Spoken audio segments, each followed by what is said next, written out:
Hi friends, welcome back to our channel. Diwali స్పెషల్లో ఈసారి నేను గులాబీ పూలు చేసి చూపిస్తున్నాను. చాలా క్రిస్పీగా, చాలా టేస్టీగా ఉంటాయి. చూసారు కదా, ఇంత క్రిస్పీగా ఉందో, కరకరలాడితే చాలా బాగుంటాయి. ఇప్పుడు ఎలా చేయాలో చూద్దామా? ఒక గిన్నె తీసుకొని కప్పు మైదా తీసుకోవాలండి. అలాగే 1 కప్పు బియ్యం పిండి, గోధుమ పిండితో కూడా చేసుకోవచ్చండి, చాలా టేస్టీగా ఉంటాయి. కొద్దిగా చిటికెడు ఉప్పు వేసుకోవాలి. అలాగే 1/4 కప్పు షుగర్, బెల్లం కావాలని కూడా కలుపుకోవచ్చు. చూసారు కదా, ఇలాగా విస్కర్తో ఉండలు లేకుండా నీట్గా ఫస్ట్ గట్టిగా కలుపుకోవాలి. పిండిని లూజ్గా ఎక్కువ వాటర్ వేసి కలపకూడదు, ఎందుకంటే ఇందులో షుగర్ వేస్తున్నాం కాబట్టి.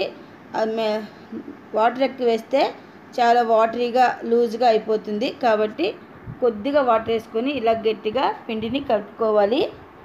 ఇప్పుడు మూత పెట్టేసి 1 అవర్ అన్నా 2 అవర్స్ అన్నా రెస్ట్ ఇవ్వండి పిండికి. అప్పుడే రోజా పువ్వు చక్కగా వస్తాయి. ఇప్పుడు 1 అవర్ అయిపోయిందండి, కొంచెం లూజ్ అయ్యింది పిండి. ఇప్పుడు కొంచెం వాటర్ వేసుకొని మనం గులాబీ పూలు ఎలా చేసుకోవాలో అలా ఇలా స్పూన్తో కలిపితే ఇలాగా స్పూన్కి 1 లేయర్ లాగా అంటుకోవాలి. ఇప్పుడు కరెక్ట్గా ఉంది మనకి గులాబీ పూలు చేయడానికి. ఇప్పుడు నేను ఈ గులాబీ గుత్తు నేను మీషోలో కొనుక్కున్నాను. నాన్ స్టిక్ గులాబీ గుత్తు ఇది. ఆయిల్లో వేసి నూనె బాగా కాంచాలి. గులాబీ గుత్తు కూడా చక్కగా వేడెక్కాలి. తర్వాత మనము గులాబీ గుత్తు వేసేటప్పుడు మీడియం మంట మీద పెట్టుకొని గులాబీ గుత్తులు చేసుకోవాలి. పిండి కలుపుకున్నాను కదా, నాకు గులాబీ గుత్తు బాగా వేడెక్కింది. ఇలాగ సగానికి ముంచుకొని పిండిలో ఇప్పుడు ఆయిల్లో వేసుకోవాలి. చక్కగా విడిపోతుంది అన్నమాట. నాన్ స్టిక్ కాబట్టి ఈజీగా విడిపోతుంది. ఇలాగ మనము గులాబీ పూలు చక్కగా చేసుకోవచ్చు. పిల్లలకి స్నాక్స్గా చాలా బాగుంటుంది, ఈజీగా అయిపోతుంది. కనీసం మనం హ్యాపీగా చేసుకుని బాక్స్కి వేసి పెట్టుకోవచ్చు. మనం బియ్యం పిండి వేసాం కాబట్టి కరకరలాడుతూ ఉంటుంది చల్లారినా కూడా. ఓన్లీ మైదా అయితే 1 అవర్ బాగుంటాయి, మళ్ళీ మెత్తగా అయిపోతుంది. ఇలాగా గులాబీ గుత్తు నూనెలోనే పెట్టి ఉంచాలి. అవి లైట్ గోల్డ్ కలర్ వచ్చేంత వరకు ఫ్రై చేసుకోవాలి. మరి ఎక్కువ ఫ్రై చేస్తే నల్లగా అయిపోతుంది. చూసారు కదా, ఎంత చక్కగా గులాబీ గుత్తులు ఇలాగా మోల్డ్ నుంచి విడిపోతున్నాయి.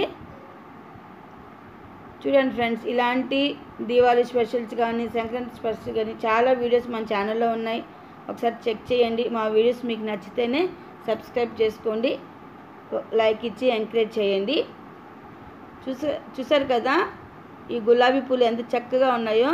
చక్కగా లైట్ గోల్డ్ వచ్చితే చాలండి, తీసేయాలి. మరియు ఓవర్ కలర్ రాకూడదు. కొంచెం కలర్ వస్తే తీసి బయట వేసినట్టు చక్కగా ఉంటుంది. ఓవర్ కలర్ వస్తే బ్లాక్గా అయిపోతాయి.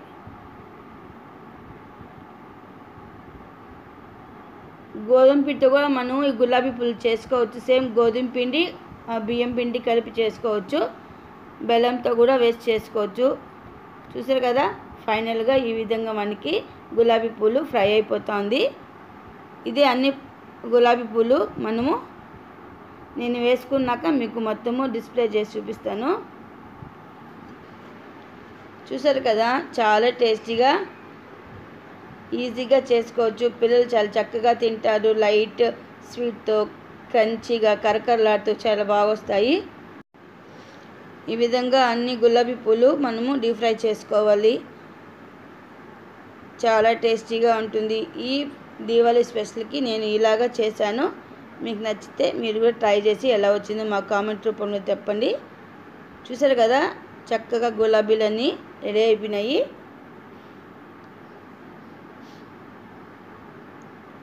ఇప్పుడు మొత్తం ఇలాగ చేసుకున్నాను. ఒక 15-20 దాకా చేసుకున్నానండి. చూసారు కదా ఎంత బాగా వచ్చాయో గులాబీ పూలు. చాలా క్రంచీగా, క్రిస్పీగా, కరకరలాడుతూ చాలా బాగుంటాయి. మీరు కూడా ట్రై చేయండి. చూడండి ఎంత బాగా పొడి పొడిలాడుతూ ఎంత బాగా వచ్చాయో. ఇలాంటి మరెన్నో రెసిపీస్ మళ్ళీ మన ఛానల్లో వస్తూ ఉంటాయి, చూసి ఎంకరేజ్ చేయండి. మీకు వీడియో నచ్చితే లైక్ చేయండి. సర్వేజన సుఖినో భవంతు. Thanks for watching. బాయ్.